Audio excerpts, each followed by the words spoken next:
මාව ලබා ගන්න, ඒ කියන්නේ මගින් පන්ති ලබා ගන්න. ඒක ඔයගලන්ට තීරණය කරන්න පුළුවන්. නමුත් නොමිලේ මේ අධ්‍යාපනය ඔයගොල්ලෝ හැමෝටම ලබා ගන්න පුළුවන්. මම මෙතන දාලා තියෙන්නේ ඉංග්‍රීසි විෂයෙන් මේ ඉංග්‍රීසි මාධ්‍යයෙන් මේ ICT පේපර් එක. නමුත් මම සිංහලෙන් අදාළ අවශ්‍ය තැන්වලදී විස්තර කරන්න සහ ඒකට අදාළ සිංහල වචන තියෙනවා. ඒකට මම ඒ සිංහල මාධ්‍යයෙන් ඉගෙන ගන්න ළමයිනුත් ඉන්නවා මෙතන කලොමේ. මට වුණුනේ දැන් මම උගන්වන්නේ සාමාන්‍යයෙන් ඉංග්‍රීසි මාධ්‍ය මූලික කරගත් ICT මේ විෂය තියෙන පාසලක. නමුත් සිංහල මාධ්‍යෙන් මම අමතර පන්ති කරනවා. නමුත් මෙතනදී මම අදහස් කරගත්තේ මේ ඉංග්‍රීසි වචන ගොඩක් හුරු වෙන්න ඕනේ. අපි සිංහල මාධ්‍යයෙන් ඉගෙන ගත්තත් සිංහල මාධ්‍යයට අදාළ වචන තියෙන ඒවා අපිට ඉගෙනගෙන යද්දි ඒවා එකිනෙක ඉගෙන ගන්න පුළුවන්. පන්තියකට සහභාගීලා ඉගෙනගෙන යද්දි ඒකත් ඕගලන්ට මතක් කරන්න ඕනේ. සිංහලෙන් මාධ්‍යයෙන් ඉගෙන ගන්න අයට ටිකක් ගැටලුකාරී තත්ත්වයන් තියෙන්නේ. මේ අදාළ ඉංග්‍රීසි වචන සමහර විට හරියටම ඉංග්‍රීසි වචන දන්නේ නැහැ. සිංහල වචන විතර පාඩම් කරගෙන විතරක්මදී හොඳ දැනුමක් අවබෝධයෙන් යුතුව පේපර් එකකට මුහුණ දෙන්න. එතන ඉංග්‍රීසි ප්‍රශ්නයකට බය නැතුව මේ බලලා ඒකේ සිංහල අදහස ගන්න මම ඔයගලන්ට ඒක ගෙන්නීමේ කටයුතු දෙක කියලා දීගෙන යන්න ඕගලන්ට පුළුවන්. එතකොට ඉංග්‍රීසි යම් කිසි වචන මාලාවකුත් මේ IT සම්බන්ධයෙන් තියෙන දැනගන්න. එහෙනම් අපි පටන් ගමු. පළවෙනියටම අපි බලමු ප්‍රශ්නයක් තියෙනවා. දැන් මේ පාඩම් සියල්ලම එකට එකතු කරලා මේ තියෙන්නේ. Which of the following clearly shows the services respectively in G2C, G2G and G2B? එතකොට ඔයගොල්ලන්ට මේ ප්‍රශ්නේ කිව්වම තේරෙනවා G2C, G2C, G2B කියන්නේ මොනවද? ඔයගොල්ලෝ අහලා ඇති. දැන් අපි පළවෙනි පාඩමේ අපි ඉගෙන ගන්නවා එක එක ඇප්ලිකේෂන්ස්. පරිගණකයේ අපි යොදන යෙදවුම්.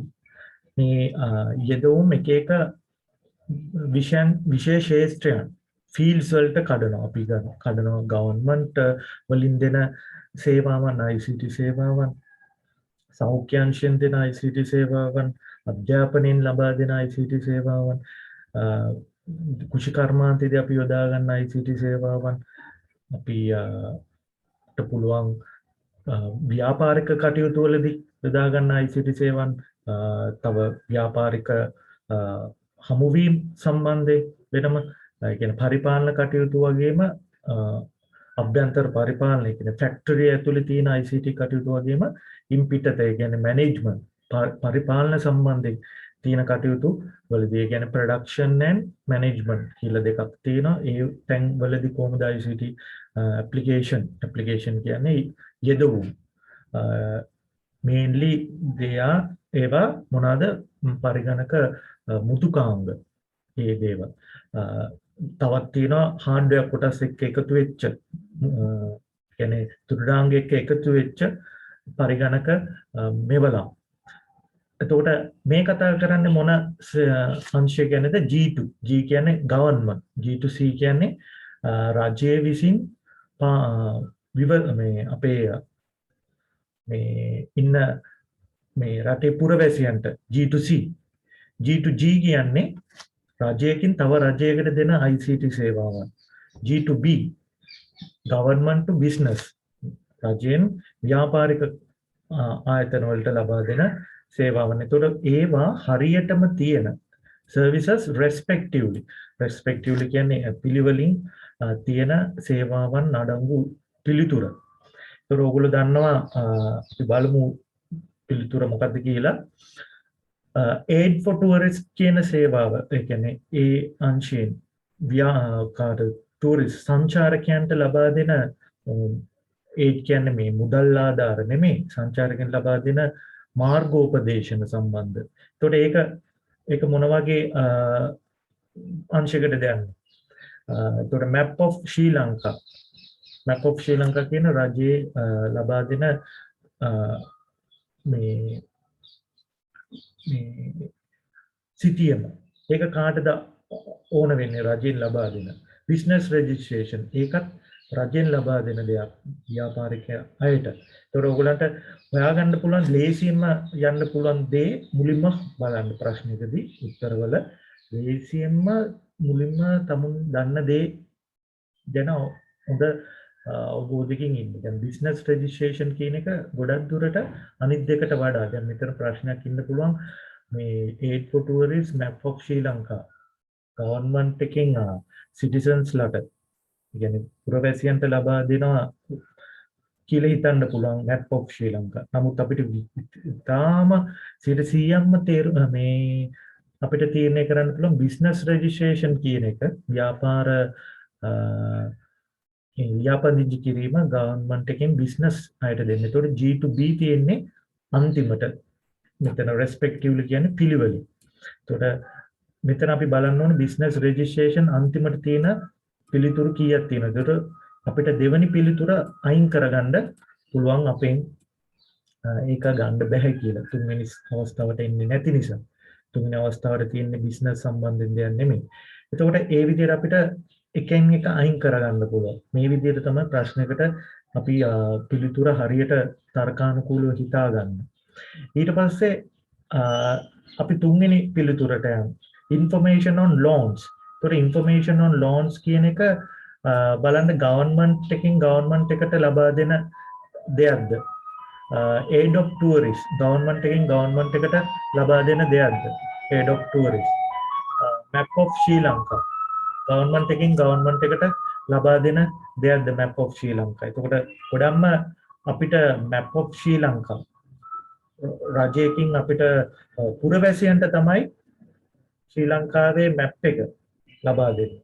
එතකොට අපිට map of Sri Lanka තියෙනවා පළවෙනි ස්ථානෙට අවස්ථා දෙකක තුන්වෙනි සහ හතරවෙනි. එතකොට ඒ දෙක අපිට හරි කියලා හිතන්න පුළුවන්. දැනට ඔක්කොම මේ දෙකම හරි වෙන්නේ නැහැ. මේ දෙකෙන් එකක් වෙන්න පුළුවන් කියලා හිතන්න පුළුවන් map of Sri Lanka. ඒතකොට එතනින් කොහොමද රජයෙන් රජයකට ලබා දෙන මේ අනිත් සහනේ මැද තියෙන aid of tourist the information on loans ද. ඒතකොට aid of tourist කියන්නේ ටූරිස්ලා අපිට ඒක දේශීය සංචාරක ඉන්න පුළුවන් විදේශීය. ඒතකොට අපි විදේශීය සංචාරය ගැන හිතුවොත් ඒ අයට මෙතනදී අපිට වෙන රජයක් නේ රජයකින් රජයකට කියන්නේ වෙන රටකට ලබා දෙන සේවාවලදී ටූරිස්ලා දැන් අපේ ලංකාව සම්බන්ධයෙන් නම් ටූරිස්ලාට විශේෂ මේ තොරතුරු ලබා දෙන්න පැකේජයන් ලබා දෙන්න ඒ අදාළ විස්තර හැමදේම ගැනීම සම්බන්ධයෙන් වෙබ්සයිට් නැත්නම් වෙනම මේ මොබයිල් ඇප්ලිකේෂන් අපිට හදන්න පුළුවන්. අන්න ඒව තමයි aid of tourist කියන්නේ.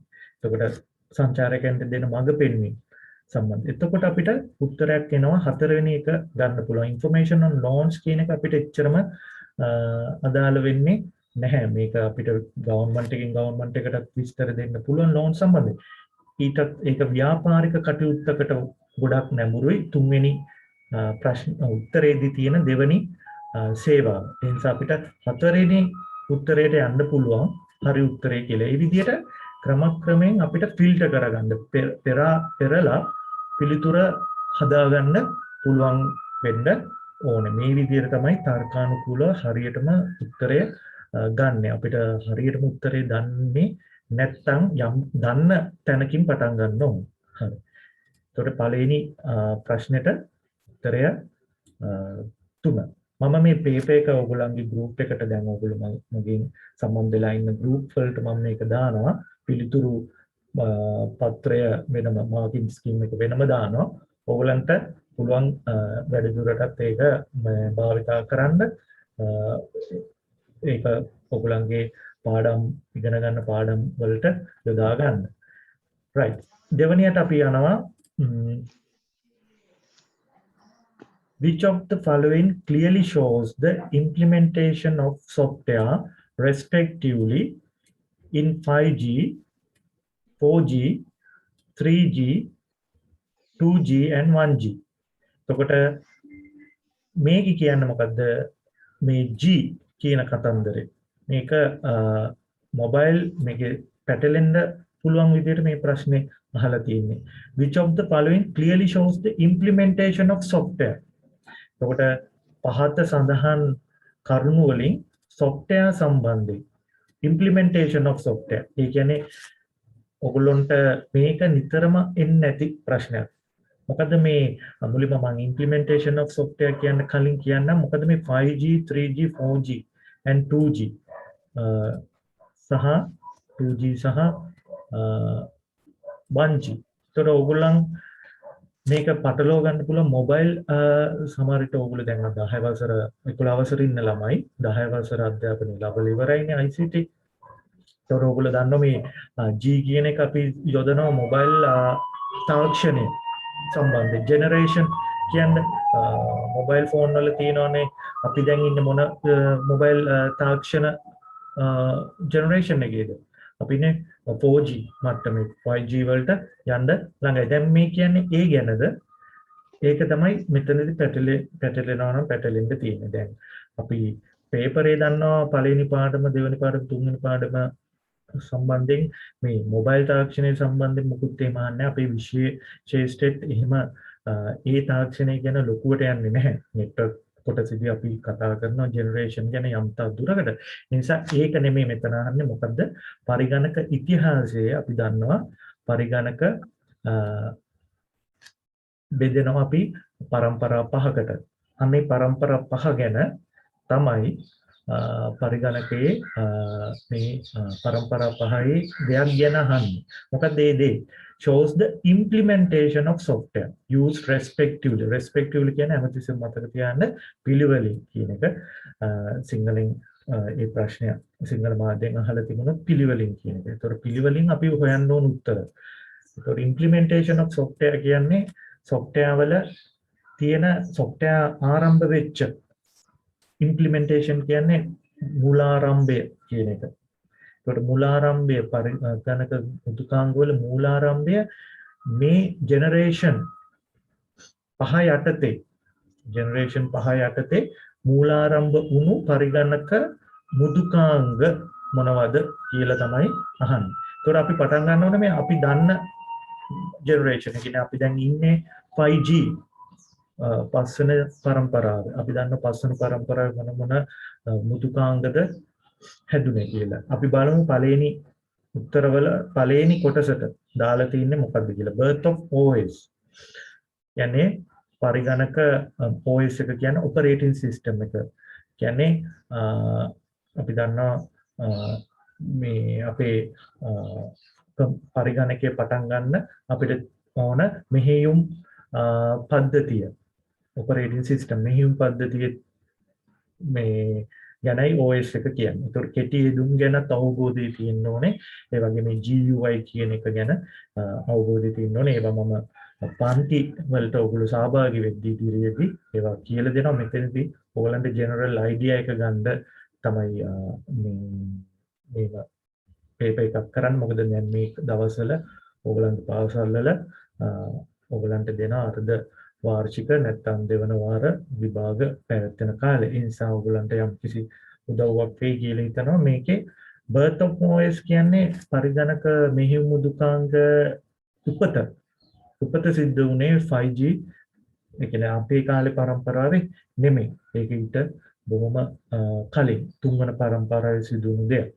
එතකොට OS with GUI පරිගණක මෙහෙයුම් මුදුකාංග එනවා අපි මේ දකින ග්‍රැෆික්ස් මේ රූපමය ක්‍රමයට මුදුකාංග මේ රූපමය ආකාරයේ බටන්ස් තියෙනවා අපිට මවුස් එකකින් කන්ට්‍රෝල් කරන්න පුළුවන් දේවල් තියෙනවා ඒ බටන්ස් කියන බටන් විතරක් නෙමෙයි තව අපිට දකින මේ හැම චිත්‍රණය වෙච්ච රූපමය දේවල් වලින් අපිට පරිගණකීය හසුරවන්න පුළුවන් වීම මුදුකාංග පැමිණීම තමයි OS with GUI. එතකොට GUI කියන්නේ general graphic user interface. චිත්‍රක අතුරු මුහුණක්. මේ චිත්‍රක අතුරු මුහුණත් පරිගණක මෙහෙයුම් මුදුකාංග එක්ක පැමිණීම පස්වන අවධියේ සිදුනා කියලා අපිට හිතන්න බෑ. ඒක හතරවෙනි පරම්පරාවේදී තමයි පටන් ගත්තේ. එතකොට අපිට multimedia applications තියෙනවා. multimedia applications. එතකොට multimedia application කියන්නේ දෘශ්‍ය නේද? කියන්නේ audio video කියන්නේ දෘශ්‍ය ශ්‍රව්‍ය ඒ ආධාරයෙන් අපි දකින දේවල් animation සම්බන්ධ දේවල් ඒ ඔක්කොම එකට එකතු වෙච්ච medias තමයි multimedia. කියන්නේ විවිධ ප්‍රභේද තියෙන විවිධ මාධ්‍යයන් එකට එකතු වෙච්ච applications. ඒවා ගොඩක් දුරට මේ පස්වන පරම්පරාවේදී ආව දේවල්. අපිට එතකොට හතරවෙනි උත්තරේට තියෙන්නේ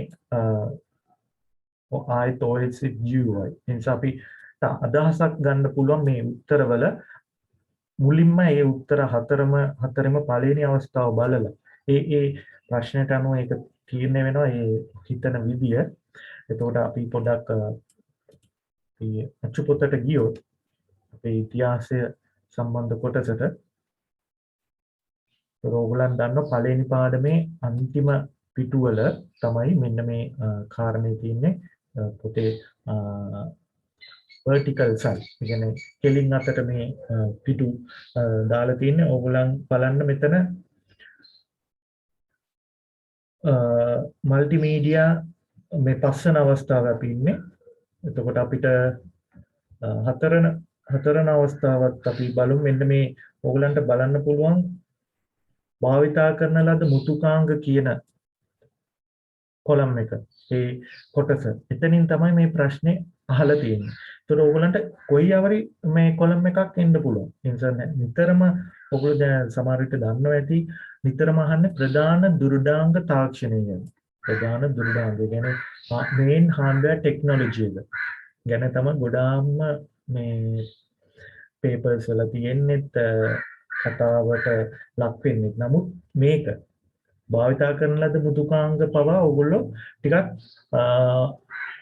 ඔළුවේ තියාගන්න ඕනේ. දැන් හතරෙනි පරම්පරාව මේක මට අරව ගන්න මේ වෙලාවේ බෑ. ඔයගොල්ලන්ගේ පොතේ බලන්න පුළුවන් චිත්‍රක අතුරු මුහුණක් කියන එක පැමිණිලා තියෙන සහිත මේ පද්ධති පැමිණිලා තියෙන පළවෙනි වතාවට හතරවෙනි පරම්පරාව කියන්නේ OS with GUI. එතකොට මම ඔයගොල්ලන්ට කිව්ව විදිහට OS with GUI අපිට ගන්න බෑ. පස්වන පරම්පරාවේ දෙයක් විදිහට birth of OS කියන එකත් පස්වන පරම්පරාවේ දෙයක් නෙමෙයි. ඒක යන්නේ හතරවෙනි පරම්පරාවේ මේ පද්ධතිය බිහිවීම මෙහි ඒත් කියන්නේ birth of OS. ඒකට මෙහියුම් පද්ධතිය බිහිවීමත් OS with GUI අතුරු මුහුණත් සහිත මෙහියුම් පද්ධතියේ ඒමත් අපිට ගන්න බෑ පස්වන පරම්පරාවේ දෙයක් විදිහට.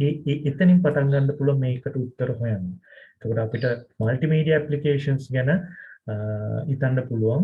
ඒ නිසා ඒ තමයි මම කිව්වේ තුන්වෙනි ප්‍රශ්නේ දැන් තුන්වෙනි උත්තරය අපිට කෙලින්ම අනිත් ඒවා ගැන හොයන්නෙම නැතුව හිතන්න පුළුවන්. මොකද මේ පළවෙනි එක හරියටම තියෙන එකයි තියෙන්නේ. ඒතර ඒ වගේ දෙකක් තිබුණොත් උත්තර අපි යන්න ඕනේ ඊළඟ මේ ජෙනරේෂන් එකට. එහෙමයි මේ. එතකොට ඕගලන්ට කාලය ඉතුරුයි. ඕගොල්ලෝ මේ ඔක්කොම හිතන්න ඕනේ නැහැ. මුලින්ම එක කාරණයක් 5G කියලා කියනවා. 5G වල හරියට අපි 5G දන්නවා නම් තමයි ඒක කරන්න ඕනේ. නැත්නම් ඕගොල්ලෝ දන්නේ ඕගලන්ට හොඳටම මතක 3G තුන්වන පරම්පරාවේ පරිගණක මේ වල මෙහිම් මුදුකාංග බිහිවීම සම්බන්ධයෙන් නම් ඔයගලන්ට මේ එක මෙන්න මේ පළවෙනි එක ඇරලා දෙවෙනි උත්තරයත් ඇරලා තුන්වෙනි උත්තරේ තියෙන හැම තැනම බලන්න ඕනේ මොකද්ද මෙතන තියෙන්නේ මම දන්න මෙහිම් මම දන්න මුදුකාංග සම්බන්ධයෙන් මොන හරි තියෙනවද තුන්වෙනි පරම්පරාවට අදාළ. ඒතකොට එතනින් උත්තරේ ගන්න පුළුවන්. එතනත් දෙකක් තියෙනවා නම් උත්තර තව ජෙනරේෂන් එකකට යනවා. මේ විදිහට පහම බලන්න ඕනේ නැහැ. ඒක බලලා ඔළුව ඇත්තටම විකාර වෙනවා. ගන්න එකකින් ඔයගොල්ලෝ යන්න ඕනේ උත්තරයට. එහෙම තමයි මේ ප්‍රශ්න වලට මේ වගේ කිහිපයක් අහලා තියෙන ප්‍රශ්න වලට කාරණා කිහිපයක් සම්බන්ධයෙන් එක උත්තරයක් ගන්න ඕන කාරණා වලට උත්තර හොයන්න. ඒතකොට අපි දන්නවා මේකට තුන්වෙනි උත්තරය පළවෙනි එකටත් තුන්වෙනි උත්තරය. අපි ඊළඟ ප්‍රශ්නෙට යමු. ඔයාලට මම උත්තරත් එක්කම මේ ප්‍රශ්න පත්‍රය එවනවා මේ group එකට. Identify the following usages and choose the correct sector respectively. ඒතර පාඨ සඳහන් රූපවල තියෙන සෙක්ටර් එක කියන්නේ අපි ICT application ICT යෙදවුම් අපි යොදා ගන්නවා එක එක අංශයන් වලට. පළවෙනි පාඩමේ තියෙන පාඩමේදී මම කිව්වා පළවෙනි ප්‍රශ්නේ තිබුණා මේ අංශයන් සම්බන්ධයෙන් එකක්. මේ තියෙන්නේ අංශයන් සම්බන්ධ එක එක ICT යෙදවුම් යෙදවෙන එක එක ක්ෂේත්‍රයන් sectors ක්ෂේත්‍රයන් සම්බන්ධයෙන් රූප තුනක් තියෙනවා. මේ රූප තුනට අදාළ ක්ෂේත්‍ර හඳුනා ගන්න ඕනේ. මම හිතනවා ඔයගලන්ට මේ ලේසියෙන්ම හොයාගන්න පුළුවන් රූපයක් තමයි මේ දෙවෙනි යට තියෙන්නේ B රූපේ. මේකේ තියෙන්නේ පිටිසක් එකට එකතු වෙලා සාකච්ඡා කරනවා. දැන් මේ වගේ එකක් ඔයගලන්ගේ මේ රූප තුනම අරන් තියෙන්නේ ඔයගලන්ගේ පරිගණන ටෙක්ස්ට් බුක් එකෙන් ඔයගලන්ගේ අච්චු පොතේ.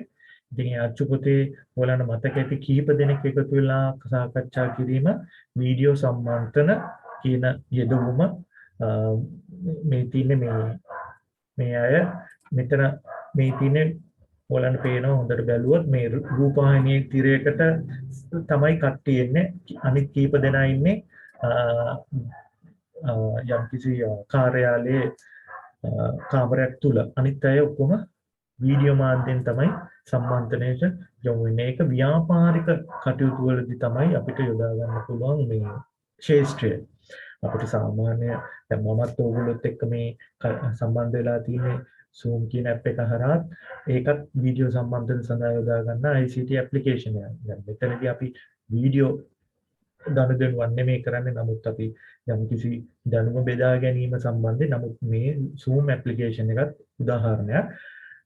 දැන් මෙතනක් තියෙන්නේ ඒ වගේ උදාහරණයක්. නමුත් මේ ශාස්ත්‍රය තමයි අධ්‍යාපනික ශාස්ත්‍රයටත් ගන්න පුළුවන් වගේම මේ ශාස්ත්‍රය හැබැයි ව්‍යාපාරික ශාස්ත්‍රය තමයි අපි ඉගෙන ගන්න. හරි. මෙතන මේ තියෙන්නේ ඉගෙනීම් පරිසරයක් නෙමෙයි මේ රූපේ. එන්නේ ඒකින්ද හොඳට මතක තියාගන්න මේක ගන්න පුළුවන් බිස්නස්. ඒතකොට බිස්නස් එක මැදට එන උත්තරේ හොයන්න. ඒතකොට ඕගලන්ට එනවා 1 සහ 4 විතරයි බිස්නස් කියන උත්තරේ මැදට තියෙන්නේ. එහෙනම් 1යි 4යි බලලා අපි යමු තව දන්න එකකට. දැන් මේක ඕගලන්ට එච්චරම අයිඩියා එකක් නැත්තම් ඔයගලන්ට පුළුවන් මෙතන තියෙනවා මේ ගස් කොළන් එක්ක මොකක් හරි තියෙනවා මේ උපකරණයක්. ඒකෝර ඔයගොල්ලෝ ශාස්ත්‍ර ගැන අවබෝධයක් තියෙනවනේ. කෘෂි කර්මාන්තය, ව්‍යාපාරික නැත්තම් ඉගෙනුම්, සෞඛ්‍ය, අධ්‍යාපනික වගේ ශාස්ත්‍රයන්, තීවර කාර්මික ශාස්ත්‍රයන් නැත්තම් ව්‍යාපාර අභ්‍යන්තරේ ෆැක්ටරි වල. ඒතකොට මෙතන අපිට හිතන්න පුළුවන් මේක මේ ගස් කොළන් එක්ක සම්බන්ධ නිසා මේ රූපයක් තියෙන නිසා මේක කෘෂි කර්මය ඇග්‍රිකල්චර් සම්බන්ධයි. එතකොට අපිට ඇග්‍රිකල්චර් පළවෙනියටම තියෙන උත්තරය තියෙන්නේ 4. අනිත් එකකවත් තියෙන එක 3 තියෙනවා. 3 තිබුණාට දෙවෙනි උත්තරේට අපිට ඕන බිස්නස් එක කියන උත්තරේ නැහැ. එහෙනම් 3 ගත්තේ නැහැ නේ අපි කොහොමද? ඒ නිසා ඒව ගැන ආයෙ බලන්නේ නැහැ අපි. අපි යන්නේ 4 හෝ 1 ඇග්‍රිකල්චර් එකට තියනවා. එහෙනම් අපි ඊට ගන්න පුළුවන් 4 කියන උත්තරේ මොකද? එතන විතරයි ඇග්‍රිකල්චර් එකට තියෙන්නේ. 2ට බිස්නස්, 3 හෙල්ත්. මේ රූපෙන් ඕගොල්ලන්ට පේන්නේ මොකද්ද? මේ තනියම ගෙදරක ඉඳලා පුද්ගලයෙක්ට තමුන්ගේ රෝග සම්බන්ධයෙන් පරීක්ෂා කිරීමට හැකි උපකරණ ICT application සහිත සෞඛ්‍ය අංශයට අදාළ පරිගණක යෙදවුම් ටිකක්. මේ ගෙදරින් නම් එයා චෙක් කරගන්න බ්ලඩ් ප්‍රෙෂර් එක චෙක් කරගන්න පුළුවන් අපිට නේද? තව මොනවද අපි heart අපේ බ්ලඩ් ප්‍රෙෂර් එක වගේම sugar එක චෙක් කරගන්න පුළුවන්.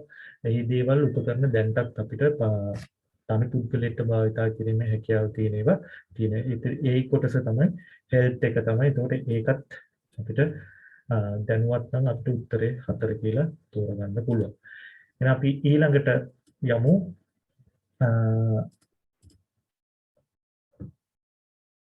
Which of the following can be considered as quality information? යම්කිසි ප්‍රමිතියක් සහිත තොරතුරක quality information කියන්නේ අපි යමු සිංහල මේ පෙළ පොතේ ICT සිංහල පෙළ පොතේ ඒ කොටසට information වල qualities ගැන කතා කරන්නේ කොයි කොටසද? පළවෙනි පාඩමේ මුල් අවස්ථාවේ. අපි යමු මුල් අවස්ථාවට. ටිකක් දෙට යන්න. right. මේ සංනිවේදනය කියන්නේ ICT තොරතුරු සංනිවේදනයේ යෙදවුම් ගැන කතා කරන්න කලින් තමයි මෙන්න මේ කොටසේ තමයි මේ වගුවේ හොඳට මතක තියාගෙන යන්න. මේකේ තමයි ගුණාත්මක තොරතුරක ප්‍රමිතිගත තොරතුරක තියෙන ලක්ෂණ තියෙන්නේ.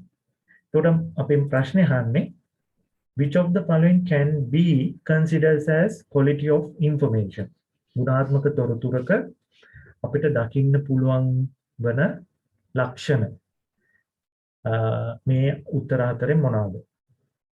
ස්පීඩ් අපිට ස්පීඩ් එක හම්බ වෙනවද? වේගය මොනවද තියෙන ගුණාත්මක තොරතුරක ලක්ෂණ? අදාළ බව, අංග සම්පූර්ණ බව, නිර්වද්‍යතාවය, කාලීන බව, ඉරිවැය අවම වීම. එතකොට මෙතන ස්පීඩ් කියන්නේ වේගය සම්බන්ධයෙන් මෙතන නැහැ. අදාළ බව, අංග සම්පූර්ණ බව, නිර්වද්‍යතාවය, කාලීන බව, පිරිවැය අවම වීම. එතකොට වේගය නැහැ. accuracy නිර්වද්‍යභාවය අපි දැක්ක නිර්වද්‍යභාවය තියෙනවා. හරි. අපි බලමු තව මොනවද තියෙන උත්තර? versatility මොකද මේ versatility කියන්නේ? බහුකාර්ය බව. බහුකාර්ය බව මේ ගුණාත්මක තොරතුරක ලක්ෂණයක් නෙමෙයි. හැබැයි අපි අහලා තියෙනවා. කොහෙද මේක තියෙන්නේ? දෙවෙනි පාඩමේ තවත් ලක්ෂණයක් ගැන කතා කරන කොටසක් තියෙනවා දෙවෙනි පාඩමේ. මොන ලක්ෂණයන් ගැනද? පරිගණකයේ ලක්ෂණ. පරිගණකයක තිබිය හැකි ලක්ෂණ. මම ඒකට එන්නම් මේ ඉංග්‍රීසි මාධ්‍යයේ පෙළ පොතෙන් දෙවෙනි පාඩමේ ඔයගොල්ලෝ දකි කම්පියුටර් එකේ කම්පියුටර් එක ඩිස්ක්‍රයිබ් කරන ෆීචර්ස් ඒ කියන්නේ විශේෂාංග සම්බන්ධයෙන් ඒකත් කියන්නේ ලක්ෂණ. පරිගණකයේ දැකිය හැකි ලක්ෂණ. එතන අපි දකිනවා accuracy එකක් තියෙනවා.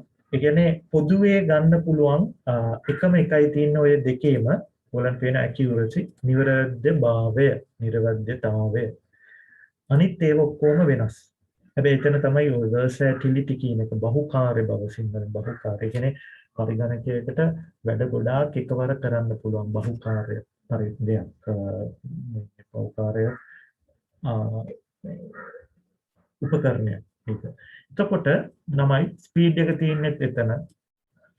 එතකොට අපිට මෙතන පටලීමක් කරලා තියෙන්නේ. අපිට හොඳට අවබෝධය තියෙන්න ඕනේ පරිගණක වල ලක්ෂණත් ගුණාත්මක තොරතුරක ලක්ෂණත් ගැන අපිට හොඳ අවබෝධයක් තියෙනවා. නැත්නම් මේකට වැරදි පිළිතුරක් තමයි ගොඩාක් අය දෙන්නේ. මොකද quality of information කිව්වම අපිට මේ ඔක්කොම හරි වගේ හිතෙනවා. නමුත් මේ accuracy ඇරෙන්න අනිත් තුනම තියෙන්නේ පරිගණකයේ ලක්ෂණ හැටියට. versatility කියන්නේ කිව්වා. diligence කියන එක ඇත්තටම මේ ඔයගලන්ගේ මේ ගුණාත්මක මේ පරිගණකයේ ලක්ෂණ වලට දාලා නැහැ diligence කියන එක. diligence කියන්නේ ඒකත් පරිගණකයේ ලක්ෂණය. diligence කියන්නේ සිංහලෙන් කතා කරොත් අපි දන්නවා පරිගණකයට මහන්සියක් දැනෙන්නේ නැහැ. උදා පන්ති වල සමහර විට 6 7 පොකුල ඉගෙන ගත්තම ICT මේ වචනේ තියෙනවා diligence. ඒ කියන්නේ මහන්සියක් නොදැනෙන එයාට පැය 24ම වැඩ කරන්න පුළුවන් බව ගැන කියන්නේ diligence. එතකොට ඒකට කියන්න පුළුවන්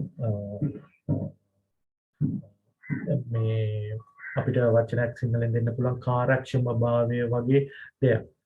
මොකද යා පැය 24ම දවස් 365ම අපිට කම්පියුටර් එක ඔන් කරලා තිබ්බත් එයා කවදාත් අපි කියන ඉන්ස්ට්‍රක්ට් කරන වැඩක් නොකර ඉන්නේ නැහැ. එහෙනම් ඒකත් එන්නේ මේ පරිගණකයේ ලක්ෂණ කෙරෙන්. නමුත් ඕගොල්ලෝ මතක තියාගන්න ඕන ඕගොල්ලන්ගේ පෙළපොතේ ඒ ලක්ෂණය සඳහන් කරලා නැහැ. ඒ වෙනුවට ඒකේ තියෙන efficiency මේ තියෙන computer never gets tired. පරිගණකය කොයිම වෙලාවකවත් මහන්සියක් ගන්නෙ නැහැ. It can work round clock with same level accuracy. එයාට මහන්සියක් නොදැනි නිවැරදි භාවයෙන්ම දීර්ඝ කාලීනව වැඩ කරන්න පුළුවන් එකම නිවැරදි භාවය සහිතව. ඒක ඩිලිජන්ස් කියලා හඳුන්වන්න පුළුවන් කියන එක මතක තියාගන්න. ඒතකොට මේ උත්තරය වෙන්න ඕනේ quality information එක දැකිය හැකි එකම ලක්ෂණය තියෙන accuracy. අනිත් තුනම පරිගණක යේ දැකිය හැකි ලක්ෂණ. ඒකට එන්නේ දෙවනි පිළිතුර. අපි යම් පස්වෙනි අවස්ථාවට identify the following topologies which are the pattern of connection in designing computer network. එතකොට මේ කතා කරන්නේ network සම්බන්ධයෙන්, පරිගණක ජාල සම්බන්ධයෙන්. පරිගණක ජාලවල අපි දකින එක patterns, මේ patterns වලට අපි කියන වචනයක් topology කියලා. topologies. අපි යම් පෙළපොතේ සිංහල පෙළපොතේ විස්තරන්ට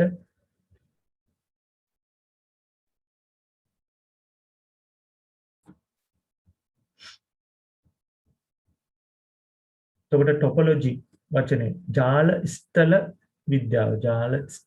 ජාල කියන්නේ නෙට්වර්ක් කියන එක. ටොපොලොජි වලට නම් එන්න වචනේ තමයි සිංහලේ ස්ථල විද්‍යාව. ඒතකොට ස්ථල විද්‍යාවේ කතා කරන්නේ පරිගණක එකිනෙක හා සම්බන්ධ වීමේදී පරිගණක කේබල්ස් හෝ කේබල් වලින් හරි කේබල් රහිතව හරි පරිගණක එකිනෙක හා සම්බන්ධ වෙනවා. ඒ සම්බන්ධ වෙන එක මේ patterns තියෙනවා. patterns topology කියන්නේ අන්නේ patterns ගැන ඉගෙන ගන්න එක. ඒක පරිගණක එකින් එකට සම්බන්ධ වෙලා තියෙන patterns ආකාර. ඒක pattern කියන එකට මට සිංහලෙන් කියන්න බෑ. ඒ කියන්නේ යම්කිසි ක්‍රමවේදයක්, හැඩතලයක් වෙන්න පුළුවන්. මේ හැඩතල තමයි ගොඩක්ම ඔය ස්ථල විද්‍යාවේ ටොපොලොජිස් වල ඉගෙන ගන්න. එතකොට ඒ රූප තුනක් තියෙන්නේ හඳුනා ගන්න මොන ටොපොලොජිස්ද මොන ස්ථලද තියෙන්නේ ජාලවල. මේ පළවෙනි රූපෙන් අපි දකින්නේ මොකද්ද?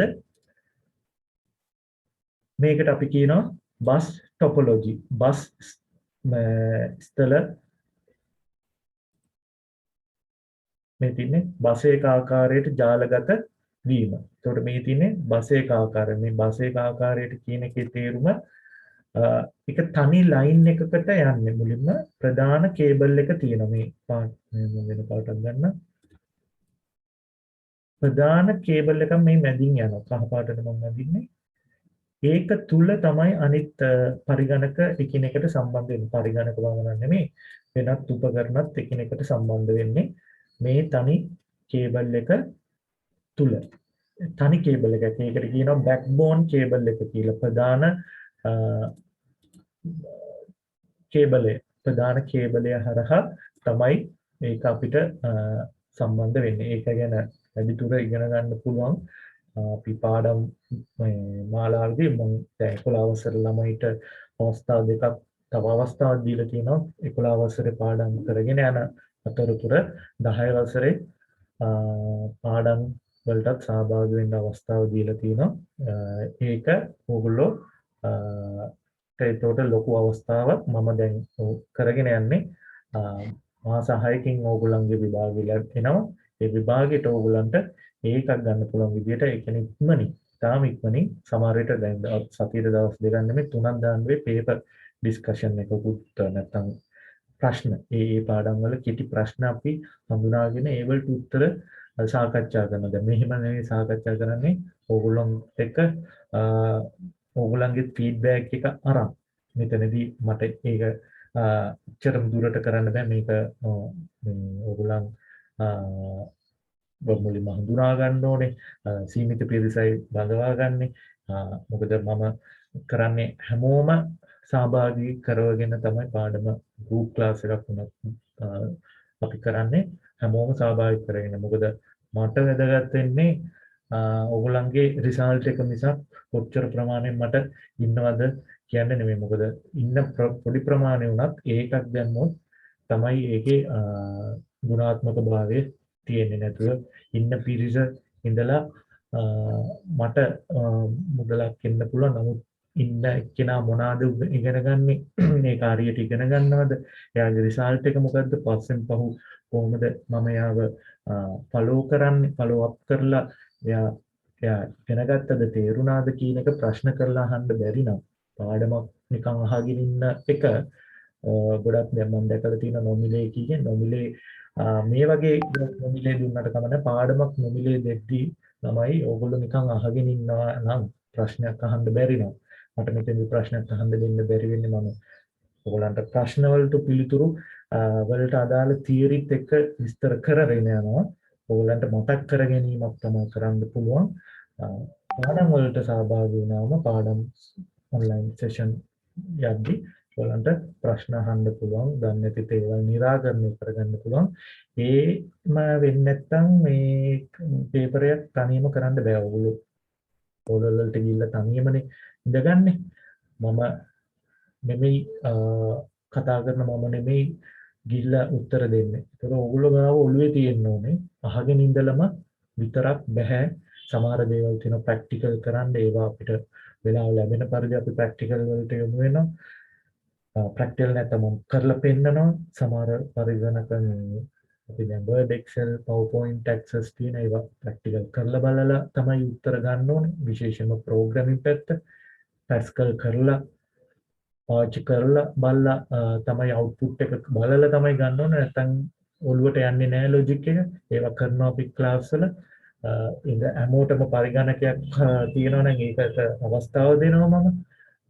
ඒ නිසා එතන වෙනම විදියට මම මේ කරන විදියට නෙමෙයි කරන්නේ. හැමෝගෙම අවබෝධය ලැබුණාද කියන එක බලනවා. මට මොකද ICT කියන්නේ එක එක්කෙනාට එක එක විදියට තේරෙන්න මේ විෂයක් නෙමෙයි. හැමෝටම එකම විදියට තේරුම් ගත හැකි විෂයක්. ගණිතය නම් සමහර විට සිංහල එක එක්කෙනාට එක එක විදියට තේරෙන්න පුළුවන්. පරිගණකය ඔයගොල්ලෝ දැන් ඉන්නේ පරිගණක ඔයගොල්ලෝ අපිට වඩා දැන් ඉස්සරහින් ඉන්න ඔයගොල්ලෝ දන්නවා ගොඩක් මොබයිල් කමියුනිකේෂන් සම්බන්ධයෙන් ජංගම දුරකථන සම්බන්ධයෙන්. ඒතකොට ඕගොල්ලන්ට මේක අමාරු දෙයක් නෙමෙයි. නමුත් තියෙන්නේ විෂයක් සම්බන්ධයෙන් ගත්තම දන්නේ නැහැ කොතනින් කොතනටද මේවා එකට එක සම්බන්ධ වෙන්නේ කියන එක. ඒ සම්බන්ධතාවයයි ප්‍රශ්න වලට පිළිතුරු හරියටම ගන්න ලබා දෙන්න මොලේ කොහොමද හරියටම එතනට යොමු කරන්න කියන එක තමයි ඕගොල්ලන්ට තේරුම් ගන්න තියෙන්නේ. එහෙම වුණොත් ඒකක් ගන්න ICT වලට ICT නම් මේක එක එක්කෙනා අනුව තීරණය වෙන්නේ.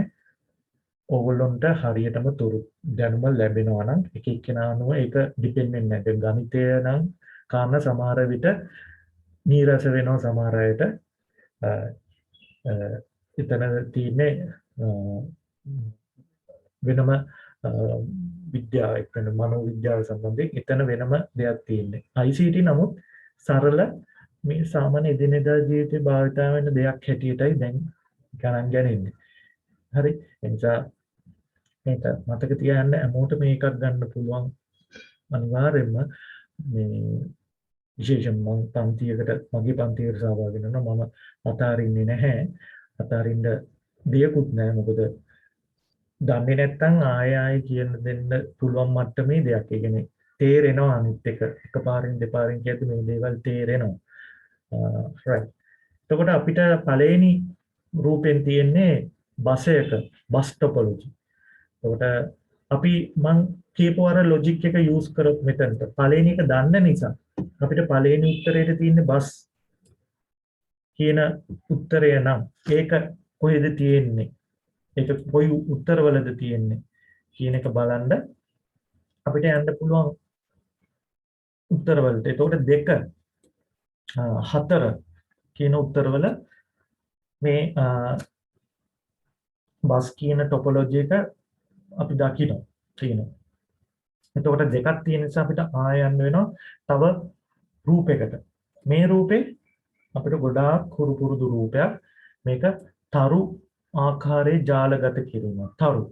තරු කියන්නේ ඇන්දනම් ළමයි අපිට ටිකක් තරුවක හැඩයක් නේ. මේකේ තියෙන පැටර්න් එක තරුවක හැඩය. ඒකයි මේකට තරු ආකාරයේ ජාලගත කිරීමක් කියන්නේ. එතකොට මේකේ මැද කෙනෙක් ඉන්නවා. එයා කවුද? එයා ස්විච් එක හරි හබ් එක හරි කියන පරිගණක මෙවලම. පරිගණක ජාලගත සම්බන්ධයෙන් නෙට්වර්ක් වලට ඉන්න ඩිවයිස් එකක්. එතකොට මේ ඩිවයිස් එක එක්ක ස්විච් එක නැත්නම් හබ් එක කියන්නේ නාභිය කියලා සිංහලෙන් අපේ පෙළ පොතේ තියෙනවා. ඒ දෙකෙන් එකක් ගන්න පුළුවන්. ඒකට තමයි හැම පරිගණකයක්ම හෝ අනිත් අතිරේක මෙවලම් සම්බන්ධ වෙන්නේ. ඒක එතකොට තරු ආකාරයේ කියන්නේ ස්ටාර් ටොපොලොජි. එහෙනම් 2 සහ 4 ප්‍රශ්නවල අපි දකිනවා ස්ටාර් ටොපොලොජි දෙකේම තියෙනවා. එහෙනම් අපිට එතනත් ප්‍රශ්නයක් තියෙනවා හරි උත්තරේ හොයාගන්න බෑ. එහෙනම් 3 වෙනි අවස්ථාවටත් යන්න වෙනවා. මේකෙදි මේ තියෙන රවුමට පරිගණක එකට එක රැහැනකින් සම්බන්ධ වෙලා රවුමක් ආකාරයට සර්කල් එකක්. ඒක අපි රින් එකක් කියලායි කියන්නේ ඉංග්‍රීසියෙන් රින් ටොපොලොජි. එතකොට සිංහලෙන් අපි වලල්ලක ආකාරයකට නැත්නම් මුද්දක ආකාරයේ ජාලගත කිරීමකට කියනවා. දැන් ඕගලන්ට පේනවා අපිට මේ ටොපොලොජි වල නම් සිංහලෙන් මතක තියාගන්නවට වඩා සිංහලෙන් මතක තියාගන්න ඕනේ කියන්නේ ලියන්දී. නමුත් සිංහලට වඩා ඕගලන්ට අවශ්‍යයි මේ ඉංග්‍රීසි වචන මේ වලට මුල් තැන දෙන්න. ටිකක් මම කිව්වේ නැත් يعني සිංහලෙන් ඉගෙන ගන්න එපයි කියලා නෙමෙයි මම දැන් කියන්නේ. අනකින් කියෙන්නේ සිංහලෙන් තිබුණට අපි සිංහල භාෂාව අපි කොහෙද භාවිතා කරන්නේ පරිගණක එක්ක වැඩ කටයුතු කරද්දී. මූසිකය මම මූසිකය කියලා නෝමල් ඉගෙනීමට අවශ්‍ය නිසා ඉගෙන ගන්නවා මිසක් සිංහල මාධ්‍යයෙන් ඕගොල්ලෝ මම ඒක උගන්වනවා මිසක් මූසිකය ගන්න මූසිකයක් මට මිලදී ගන්න ඕනේ කියලා අපි කවදාවත් ගිහිල්ලා අහන්නේ නැහැ. මම කියන්නේ මේ ප්‍රැක්ටිකල් ප්‍රායෝගික යෙදුම අපි යොදන්නේ නැහැ.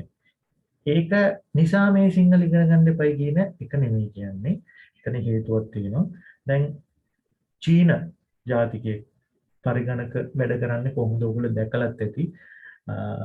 දැන් යන ඔලිම්පික් මේ තරඟාවලිය ඔයගොල්ලෝ දැකලා ඇති.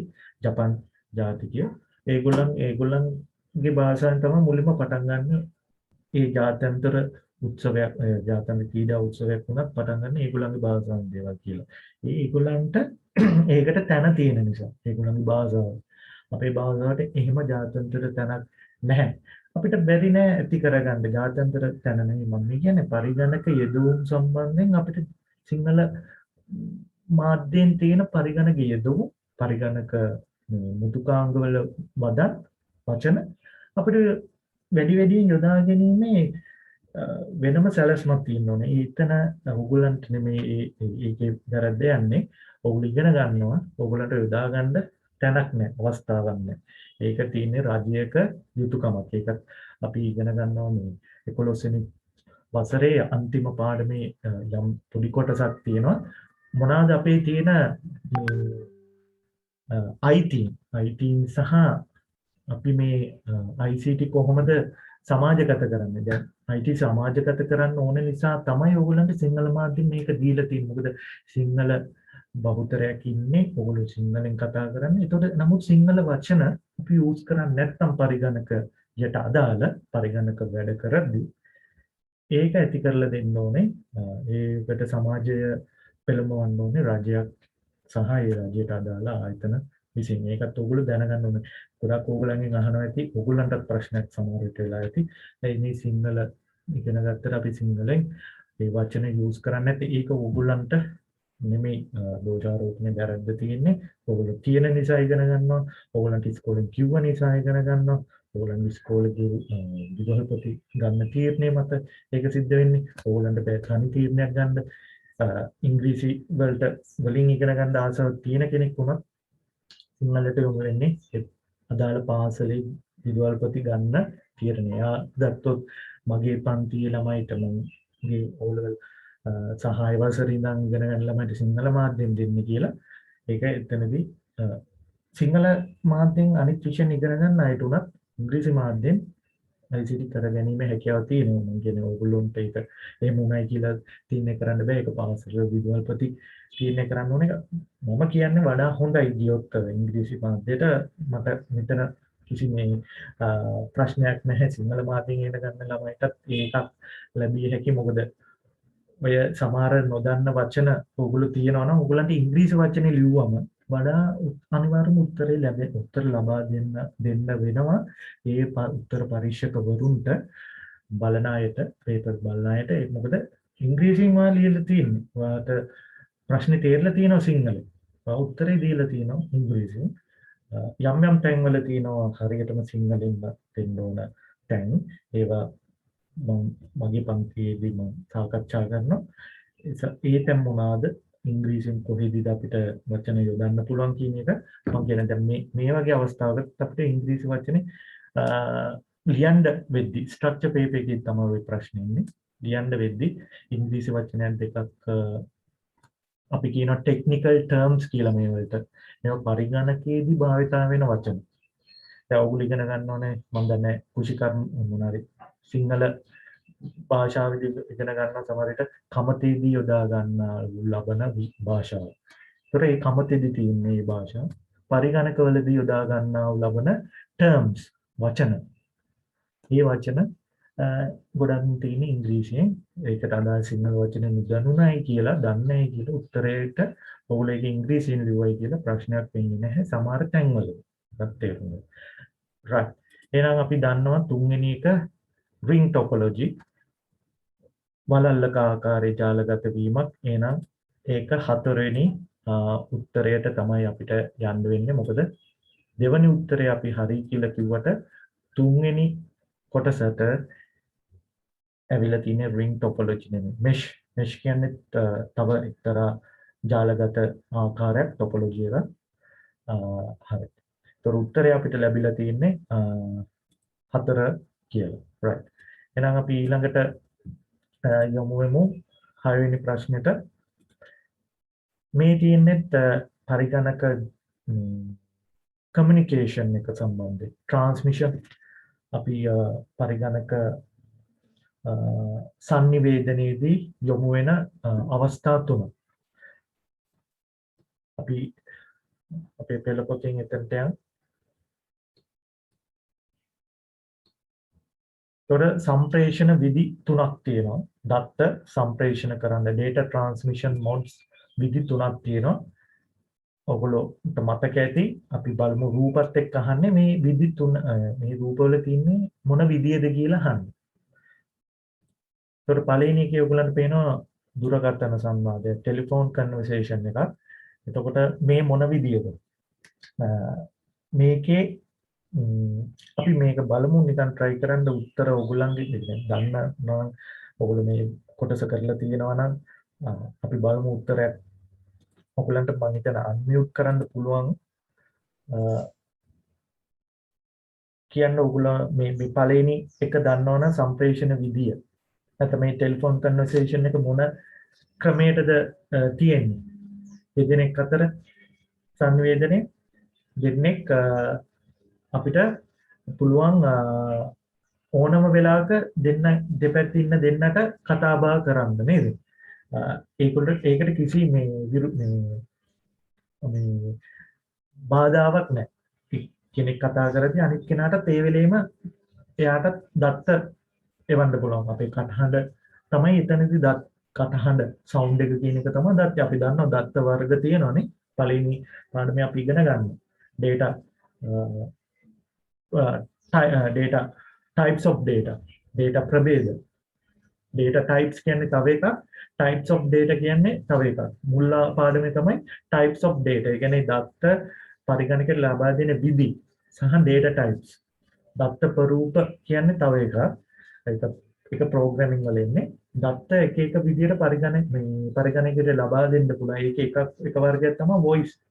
අපේ ශබ්දය සවුන්ඩ් එක ලබා දෙන්න පුළුවන්. ඒකට මේකත් දත්තයක්. දත්ත සම්ප්‍රේෂණ විදිහනේ අපි කතා කරන්නේ. ඒකට දත්ත දෙපැත්තටම ගමන් කරන ටෙලිෆෝන් කන්වර්සේෂන් එකේදී කිසිම බාධාකින් තොර දෙපැත්තටම දෙන්නටම යවන්න පුළුවන්. එක විට.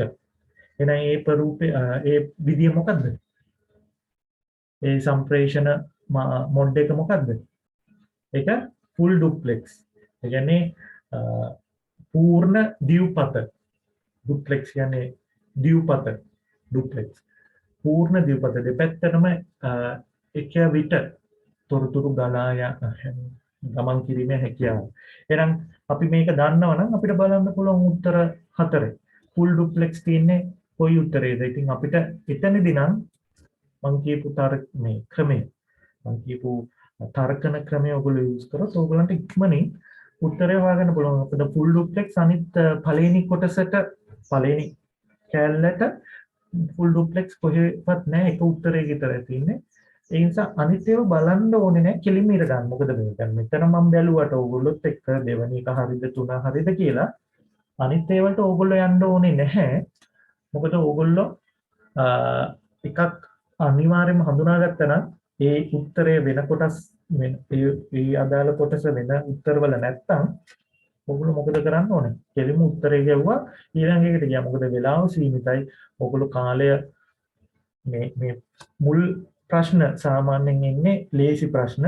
එන්න ටිකක් වෙලාව ගත වෙන ප්‍රශ්න තමයි එන්නේ MCQ papers වල උනත්. ඒකත් මම හිතනවා ඔයගොල්ලෝ දැනුවත් වෙන්න ඒක අවශ්‍යයි අපේ කාලය ඉතුරු කර ගැනීම සම්බන්ධයෙන්. නිසා මුල් ප්‍රශ්න තාම ඉක්මනින් උත්තර දාගෙන යන්න ඕනේ. උත්තරයක් සමහර විට හොයාගන්න බැරි වුණොත් ඒක ස්කිප් කරන්න ඕනේ. ඒක පසු කරලා ඊළඟ ප්‍රශ්නේ වෙත යන්න ඕනේ. පස්සේ එන අටියේ පස්සේ ඒකට උත්තර දෙන්න නෝට් එකක් දාගෙන යන්න ඕනේ. හරි. එතකොට පළවෙනි උත්තරේ තමයි අපිට 6 වෙනි ප්‍රශ්නේ දෙන්න තියෙන්නේ.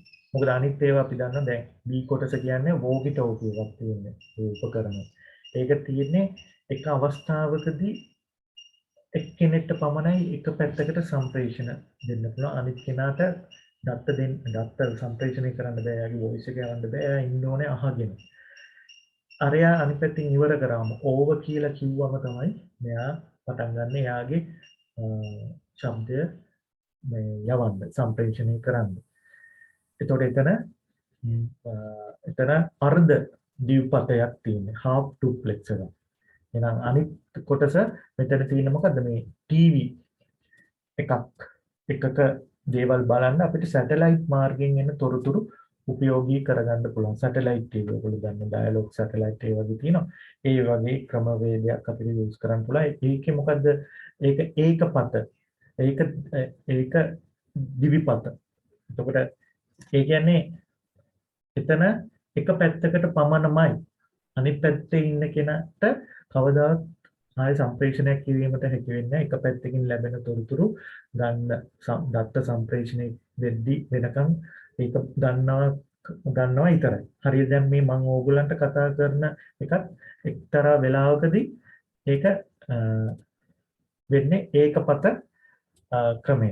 ඒ කියන්නේ ඕගොල්ලෝ අහන් ඉන්න විතර ඕගොල්ලෝ නැවත ෆීඩ්බැක් එකක් මට මේ මාධ්‍ය හරහා දෙන්නේ නැහැ. මේ කතා කරන මාධ්‍ය Zoom තාක්ෂණය හරහා ඕගොල්ලෝ දෙන්නේ නැහැ. ඕගොල්ලෝ දුන්නොත් ඒක වෙනස් වෙනවා. ඒක එක්කෝ අර්ධ දීපත වෙන්න පුළුවන්. පූර්ණ දීපතයක් වෙන්න පුළුවන්.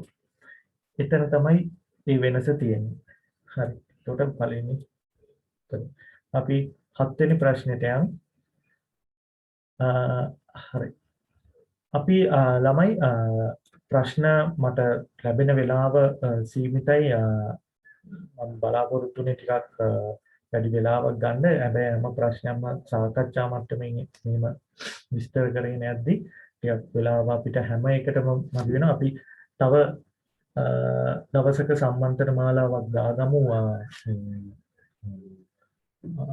මේ දෙවනි පේපර් එකේ ස්ට්‍රක්චර් ව්‍යුහගත නැත්නම් රචනා ප්‍රශ්න ලියද්දී කොහොමද උත්තර දෙන්න ඕනේ කියලා වෙන දවසක නොමිලේ වැඩමුළුවක් දාමු. මම 9 මාර වෙනකම් ඔයගොල්ලොත් එක්ක මේ ප්‍රශ්න කීපයක් සාකච්ඡා කරන්න රැඳිලා ඉන්නවා. right. එතකොට consider the following statement. පහත සඳහන් ප්‍රශ්න සම්බන්ධයෙන් statements කියන්නේ ළමයි ප්‍රකාශ statements. දැන් ඔයගොල්ලෝ ගොඩක් මේ statement කියන වචනේ දන්නවා මේ ප්‍රවෘත්තියක් බැලුවත් සමහර විට කියනවා අහවල් statement එක කරා අර ඇමති අහවල් statement එක දුන්නා එහෙම. statement එක කියන්නේ යම් කෙනෙක් කරනු ලබන යම් තැනක තියෙන ලබන ප්‍රකාශය. right. එතකොට මේ statements තුනක් තියෙනවා. statements තුනෙන් හරි එක which of the above is correct. හරි උත්තරය කුමක්ද මේ statements තුනේ. අපි කියමු optical fiber cables provide faster data transfer rates than that of copper cables. මොකද මේ කියන්නේ optical fiber cables ප්‍රකාශ තන්තු සහිත කේබල් වලින් provide faster data transfer තා ඉක්මන් දත්ත සම්ප්‍රේෂණය කරනවා දත්ත ගලා යාමක් කරනවා than copper cables වලට වඩා. ඒතකොට ළමයි ඒක හරිද? ඇත්තටම ඔයගොල්ලෝ දැනගන්න fiber optics නැත්නම් ප්‍රකාශ තන්තු වලින් හදන කේබල් වලින් ඉතාම ඉක්මනින් දත්ත ගමන් කිරීමක් කරනවා තමයි copper cables වලට වඩා.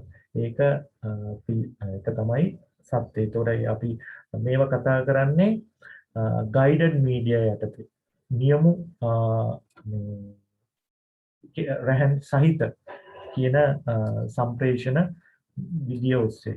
එතන නියමු මාධ්‍ය යටතේ තමයි අපි cables ගැන කතා කරන්නේ. නියමු නොවන ඒ කියන්නේ රහනක් රහිත කේබල් එකක් නැති ක්‍රමයක් තියෙනවා. හරි. ඒකේ නියමු මාධ්‍යයන් තුනක් තියෙනවා. twisted pair cable, coaxial cable, fiber optics. එතකොට මේ තුනෙන් speed fiber optics cable එක. Copper cables provide faster data transfer rate than that of fiber optic cable. ඒක අනිත් පැත්තනේ මේ කියන්නේ copper cable එක කියන්නේ copper cable මොනවාද තියෙන්නේ අපිට copper cable වර්ග තුනක් දෙකක් තියෙන. ඒ දෙකෙන් එකක තව කොටස් දෙකක් තියෙනවා. ඒ කියන්නේ තුනක් කියන එක අපි ගමු. දෙකක් කියලා මතක තියාගන්න. මේ 1යි 2යි මේ ඇඹරි කම්බි යුගලවල දෙකක් තියෙනවා UTP STP. එතකොට coaxial cable twisted pair cable තමයි copper cables වලට යන්නේ. copper cables කිව්වම මේ එකක් නෙමෙයි එතන තුනක් හරි දෙකක් තියෙනවා. twisted pair cables හැදිලා තියෙන්නේ copper cable වලින්. coaxial cable හැදිලා තියෙන්නේ copper cable තඹ කියන cable වලින්. fiber optics හැදිලා තියෙන්නේ copper cable එකකින් නෙමෙයි. ඒක හැදිලා තියෙන්නේ වට වෙච්ච fiber glass වලින්. fiber ප්‍රකාශ වීදුරු වලින්. ඒක ඊටම කැඩෙන සුළු නම්‍යශීලී නැති නැවුනොත් වැඩි නැවුනොත් කැඩෙන්න බලන රහනක්. ඒ රහන තුල මුකුත් නැහැ. ආලෝකය හරහා තමයි දත්ත ගමන් කරන්නේ. ලයිට් එක තමයි සෝස් එක වෙන්නේ.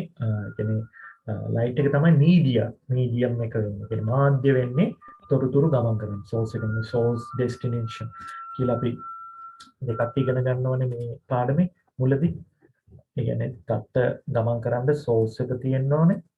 රිසීවර් කෙනෙක් ඉන්න ඕනේ. මීඩියම් එක තියෙනවා. මීඩියම් එක මාධ්‍ය තියෙන්නේ. මාධ්‍ය තමයි ආලෝකය වෙන්නේ මේ ප්‍රකාශ තන්තු වල. ප්‍රකාශ තන්තු කිව්වට ඒ ප්‍රකාශ තන්තු වලින් හැදිලා තියෙන ප්‍රකාශ තන්තු නෙමෙයි ගෙනියන්නේ දත්ත. ගෙනියන්නේ ආලෝකය. හරි. ආලෝකයේ පරාවර්තනීය වීමක් කරා තමයි ඒක සිද්ධ වෙන්නේ. හරි. අපි ඒවා වැඩිදුර ඉගෙන ගන්නවා පාඩමට 10 වසර පාඩම අපි ආයෙ කරද්දී. දැන් මේ කියන්නේ පළවෙනි එකේ අනිත් පැත්ත නිසා පළවෙනි එක අපි හරි කියලා දැන් ගත්ත නිසා අපිට ගන්න බෑ මේක හරි කියලා. මොකද මේ කියන්නේ ෆයිබර් ඔප්ටික්ස් කේබල් වලට වඩා ප්‍රකාශ ෆයිබර් ඔප්ටික්ස් කේබල් වලට වඩා කොපර් කේබල්ස් වල ස්පීඩ් එක වැඩි කියලා නෑ. ඒක නෙමෙයි fiber optics වල ස්පීඩ් එක වැඩි. තුන බලමු.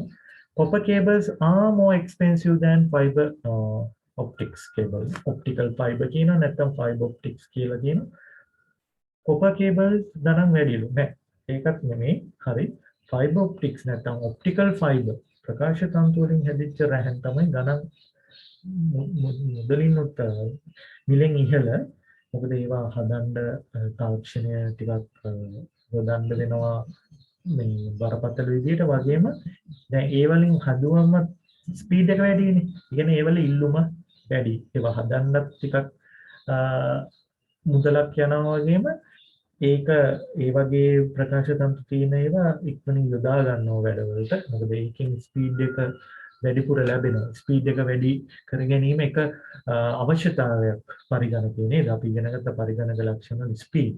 නම් පරිගණක ලක්ෂණයක අපි මේ දේ ලබා ගන්න පරිගණක එකින් එක හතර තියෙන තොරතුරු සම්මිශ්‍රණය කරන්න ස්පීඩ් එක මූලික නම් ස්පීඩ් එක වැඩි වෙනවා නම් ෆයිබර් ඔප්ටික්ස් වලින් ඒකේ මිල ඉල්ලුම වැඩි නිසා ඒ වල සැපියුමත් අඩු නිසා සැපියුම අඩු කියන්නේ මෙතනදී සැපියුම කියන්නේ ඒවා ප්‍රොඩක්ට් එකක් හදන්න ටිකක් සෑහෙන මූලද්‍රව්‍ය වල මිල ඉහළයි සාමාන්‍ය කොපර් කේබල් ස්තම්භ කේබල් වලට වඩා. ඉතින් ඕකත් වැරදි. C එක වෙන්නේ නැහැ. Copper cables are more expensive. not ඒක expensive නැහැ කොපර් cable. එහෙනම් ඒ උත්තරේ විතරයි අපි දන්න විදිහට හරි. එහෙනම් ඒක තියෙනවා දෙවෙනි උත්තරේ. ඉතින් අටවෙනි ප්‍රශ්නෙට consider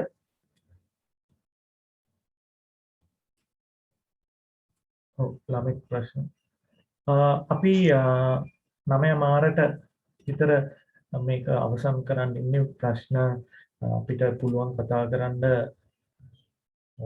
මම හිතන්නේ මිනිත් 15 16 ප්‍රශ්න වෙනක මම හිතන්නේ මම දන්නේ 9 මාරේ කීයක් වෙලා ඉවර වෙයිද කියලා. මොකද දැන් ඔයගොල්ලෝ ගොඩක් තියෙන්නේ මම උත්තරේ විතරක් කියනෝ නෙමෙයි මම මේ ප්‍රශ්නෙට අදාළ කාරණයටත් ගිහිල්ලා එනවා. එතකොට යම් කිසි දැනුමක් ඕගලන්ට එතනත් ලැබෙනවා. ප්‍රශ්නේ තියෙන්නේ මෙතන මේ මට විග්‍රහ කරගෙන යන්න පුළුවන්. මෙතන අපි තව වැඩි පිරිසකට යොමු වෙනවා දෙවනි පේපර් එක. දෙවනි ප්‍රශ්න පත්‍රය සාකච්ඡා කරන්න අපි වැඩි පිරිසකට තව යොමු වෙන්න අදහස් කරන නිසා අපි 9 මාර වෙද්දි අපි මේ සෙෂන් එක ඉවර කරලා අපි තව දවසක හම් වෙමු. ඒ වගේම මේ ඕගොල්ලෝ මතක තියාගන්න 10 වසර පාඩම් මාලාව අපි ආරම්භ කරනවා අලුත් කණ්ඩායමකට මේ සවුන්දා 4ට 4 ඉඳන් 6 වෙනකන්. ඒතකොට 11 වසරට ඕගොල්ලෝ ජොයින් වෙන්න හිතගෙන ඉන්නවා නම් කවුරු හරි ළමෙක් මාත් එක්ක මාස 6 එක දිගට ගිහිල්ලා පන්තියට සහභාගී වෙලා මේ පන්ති ඒකක් ලබා ගන්න මේ ICT වලට ඔයගලන්ට පුළුවන් සවුදා 10 වසර විෂයට සම්බන්ධ වෙන්න 4 ඉඳන් 2ට මේ අගහරුවාද තමයි අපේ 11 වසර විෂයක් තියෙන්නේ 4 ඉඳන් 6 වෙනකන්. ඒකටත් සහභාගී වෙන්න පුළුවන්. මම අර ඇඩ් එක දැම්මා පෝස්ට් එකක් මාස 6න් ලබා දෙන මාස 6 පටන් ගන්නවා ඊළඟ අගෝස්තු වලදී ඔයගලන්ට පෙබරවාරි 21 එක්සෑම් පටන් ගන්නවා නම් අපි පෙබරවාරි මාසෙත් ගන්න පුළුවන්. ඒක මාස 7ක් ඉගෙන ගන්න පුළුවන්. අනිවාර්යෙන් මම පැරන්ට් කරනවා මේ පන්තියට සහභාගී වෙන 11 වසර ළමයිට ඒකත් අනිවාර්යෙන්ම ලබා දෙන එක ඉංග්‍රීසි සහ සිංහල කියන එක අපි බලමු. පිටිස වැඩි වුණොත් ඒක කණ්ඩායම් දෙකකට කඩන්න. නමුත් එකම පන්තියේ අපිට ඒක සිංහල මාධ්‍ය ඉංග්‍රීසි මාධ්‍ය ප්‍රශ්නයක් විදිහින් නෑ මොකද මම ඒ දෙකෙන්ම ඕකේ එකවර කියලා දෙන්න ඒ නිසා මේ ඒ විදිහට පන්තිය කරගෙන යනවා 10 වසරේ ළමයි මෙතන ඉන්නවනම් එයාට සවුන්දා අලුත් පන්තියට ජොයින් වෙන්න පුළුවන් 4 ඉඳන් 6ට. ඒතකොට ඒකට ආවට පස්සේ මම මොකක්ද ඔයගොල්ලෝ මාසික ගෙවීම කොහොමද කරන්නේ ඒක ඔක්කොම පස්සේ කියන්න මුලින්ම අපි වැඩේ පටන් ගමු ඊට පස්සේ අපි යමු අපේ පාඩමේ අපි ඉතුරු දේවල් ගැන කතා කරන්න පාඩම කරගෙන යමු right මට consider the following paragraph. Consider the following paragraph. This is a type of barcode that contains a matrix of dots. This can be scanned using smartphone with built-in camera. මම හිතනවා ඕගොල්ලන්ට මේක මම chance එකක් දෙනවා. බලන්න ළමයි මේ කියන දේ. Consider the following paragraph. මේ පහත paragraph යන්නේ මේ වාක්‍ය දෙකක් තියෙන්නේ.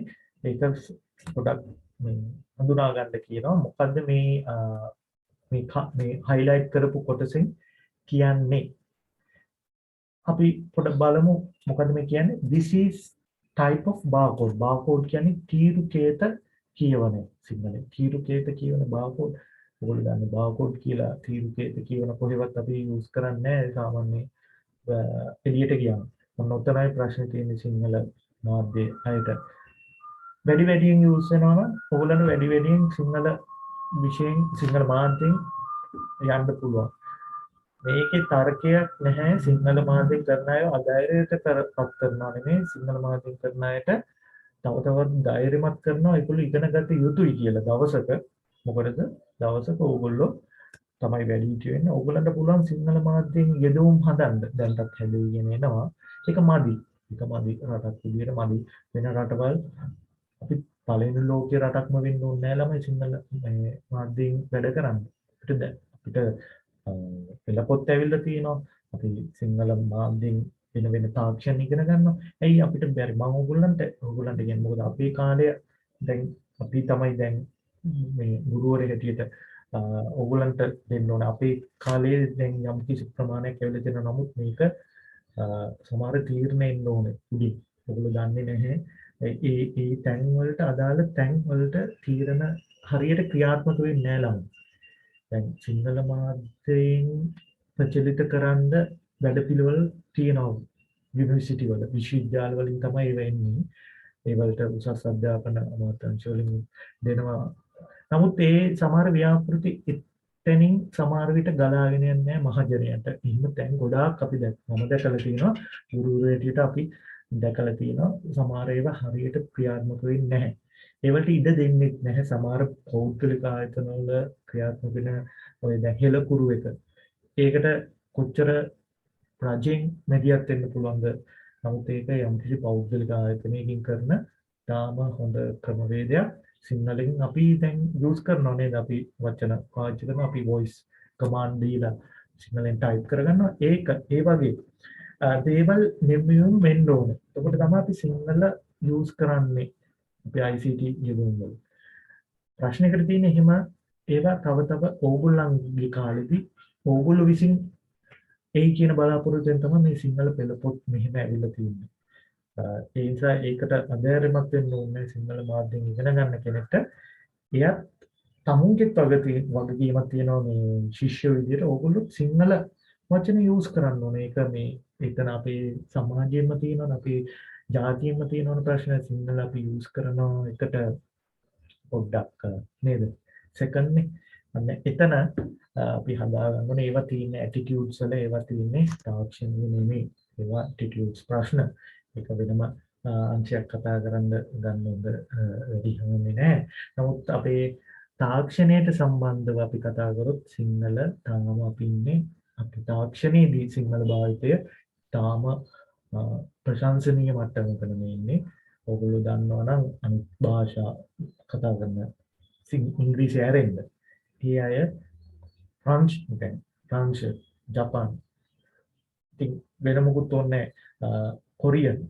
ඒ මිනිසුත් ඒගොල්ලන්ගේ භාෂාවෙන් තමයි යෙදවුම් තියෙන්නේ. ඒගොල්ලන්ට ඒක ගැටලුවක් නෙමෙයි. ඉංග්‍රීසිම ඕනේ නැහැ. එතනට ඇටිටියුඩ්ස් වල කාරණයක් ඇරෙන්න වෙන දෙයක් මම දකින්නේ. This is a type of barcode that contains a matrix of dots. එතකොට matrix of dot කීපයක්. matrix එක කියන්නේ ඒක පැතිරලා තියෙන යම්කිසි තලයක ඒ dots හරහා this can be scanned using smartphone with built-in camera. කැමරාව තියෙන ෆෝන් එකකින් අපිට matrix of dots ඒ තියෙන සලකුණ හඳුනා ගන්න පුළුවන්. හඳුනාගෙන අපිට ඒක එක එක වැඩවලට යොදන්න පුළුවන්. අන්න ඒ විදි barcode වර්ගයක් අපි හඳුන්වන්නේ මොන නමින්ද? බලමු ඔයගොල්ලෝ මේක යූස් කරනවා නිතරම. ඔයගොල්ලන්